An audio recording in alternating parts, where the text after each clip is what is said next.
Mr. Zhang drives a taxi in Chengdu, China. He wears simple clothes, eats homemade meals, and works long hours. He's been doing this for over 25 years. Most people would guess he's just getting by. But here's the surprise. Mr. Zhang owns 3 fully paid-off homes, his 2 children are studying at top universities, and he plans to retire in 5 years. He never made more than $15,000 a year. So how did he build this kind of wealth? The secret isn't a lucky lottery ticket or a big business deal. It's a way of life, one built on saving smart, living simple, and planning together as a family. In the West, people often think you need a high income to get rich. But Mr. Zhang's story shows something different. In China, even low earners can build real, lasting wealth, not just for themselves, but for their children and grandchildren too. Number 1. The misconception of high income equals wealth. Many people believe that making a lot of money means you're rich, but that's not always true.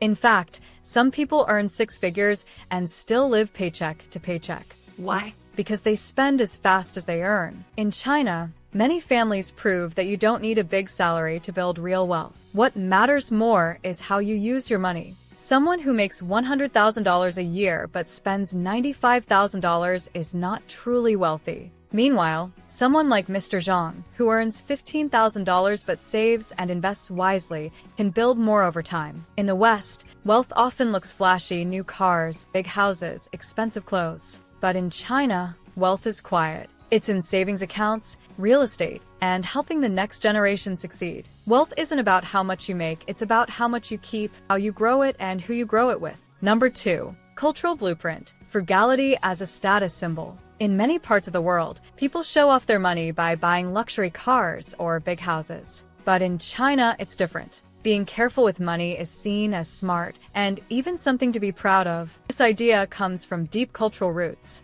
In Confucian values, being modest and living simply is a good thing. For many older Chinese, growing up during harder times taught them to save every coin and waste nothing. These habits are still strong today. In China, people respect those who live below their means, even if they have money. Wearing basic clothes, eating at home, and fixing broken things instead of buying new ones are common signs, not of poverty, but of wisdom. There's even a popular saying, rich people live poor so their children can live rich. This mindset creates a strong base for wealth. When people avoid showing off and focus on saving, investing, and helping their family, they quietly build wealth over time. In China, frugality is a lifestyle choice that brings pride, security, and long-term success. Number 3. Intergenerational teamwork, the family wealth machine. In many Chinese families, building wealth is not a one-person job. It's a team effort, with parents, grandparents, and children all working together toward a shared future. For example, when a young couple wants to buy a home,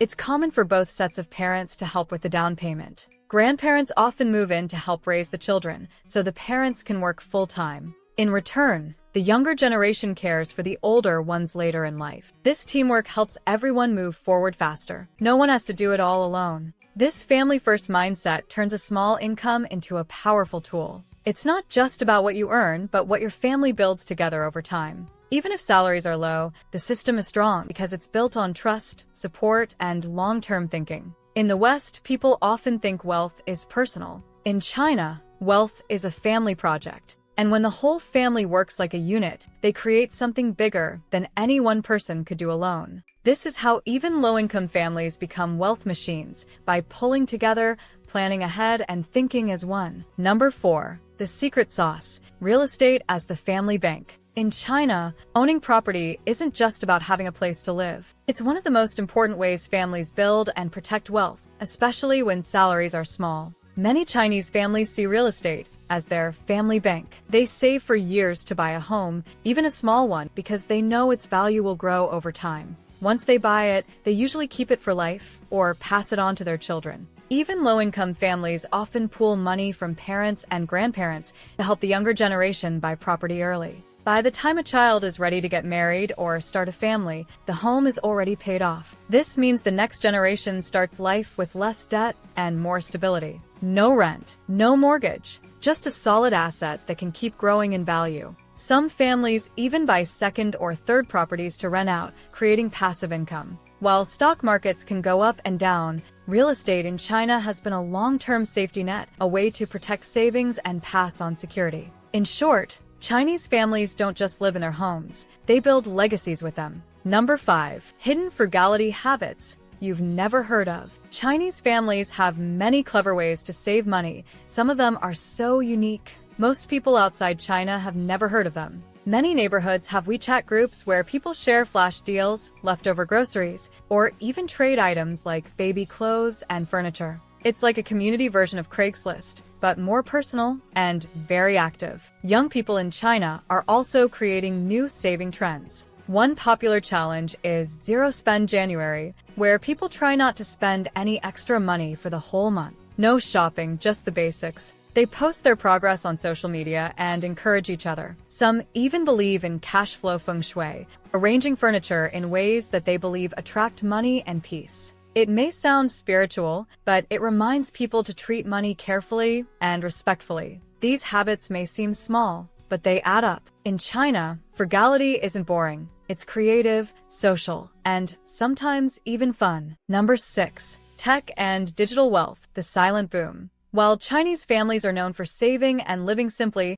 they're also very smart with technology, especially when it comes to money. Many people, even with small incomes, use apps to grow their savings. One popular app is Yuebao, which lets users earn interest on the leftover money in their mobile wallets. It started as a simple tool, but became one of the biggest money market funds in the world. Apps like Alipay and WeChat Pay also let users track spending, set savings goals, and send digital red envelopes, hongbao, during holidays to build a habit of giving and saving. Young people are also using Douyin, TikTok China, to start small businesses, selling crafts, clothes, or snacks from their homes. Some turn side hustles into full-time incomes. Even farmers in rural areas now sell goods online through live streaming. One woman became famous for selling homemade chili sauce from her village and now earns more than most city workers. This silent boom of digital wealth building is helping low-income people grow money in smart, modern ways. In China today, even without a high-paying job, your phone can become your best financial tool. Number 7. Delayed gratification and the 30-year plan mentality.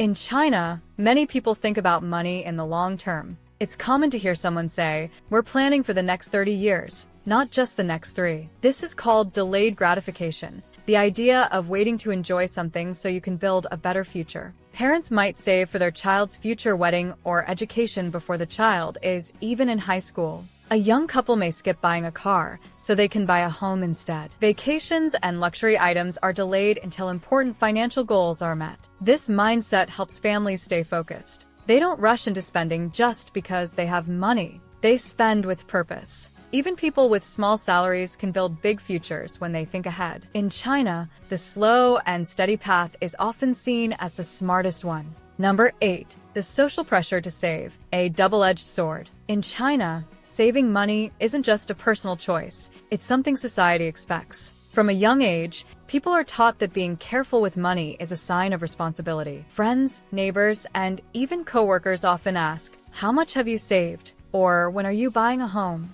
These questions are normal, and they create pressure to be smart with money. This pressure can be very helpful. It pushes people to avoid debt, save early, and think long-term. But it can also feel stressful, especially for young people who are just starting out. In Chinese culture, saving money gives you face or respect. Not saving can make someone feel embarrassed or behind. So while this pressure helps many families grow wealth, it can also be hard on those who struggle. Still, it shows how deeply saving and planning are part of the culture and why even low earners take money seriously. So, what can people in the West learn from how Chinese families build wealth, even without high incomes? First, think of money as a team sport, not a solo mission. In China, families share financial goals. Working together means no one is left behind, and everyone moves forward faster. Second, live below your means. Small daily choices can build real savings over time. Third, invest early in things that grow. For many Chinese families, that's real estate. For you, it could be a small property, a business idea, or retirement savings. Fourth, delay now to win later. Focus on your long-term goals. That's how wealth lasts generations. Finally, teach your kids about money early. Make saving and planning a normal part of life. not a secret or stress. The Chinese model proves you don't need a big salary to become wealthy. You need a smart system, strong habits, and people who support your journey. Want to learn how real people are building quiet wealth and achieving financial success? Then watch this video next. Don't forget to like, comment, and subscribe to the channel to see more content like this. Thanks for watching, and I'll see you in the next video.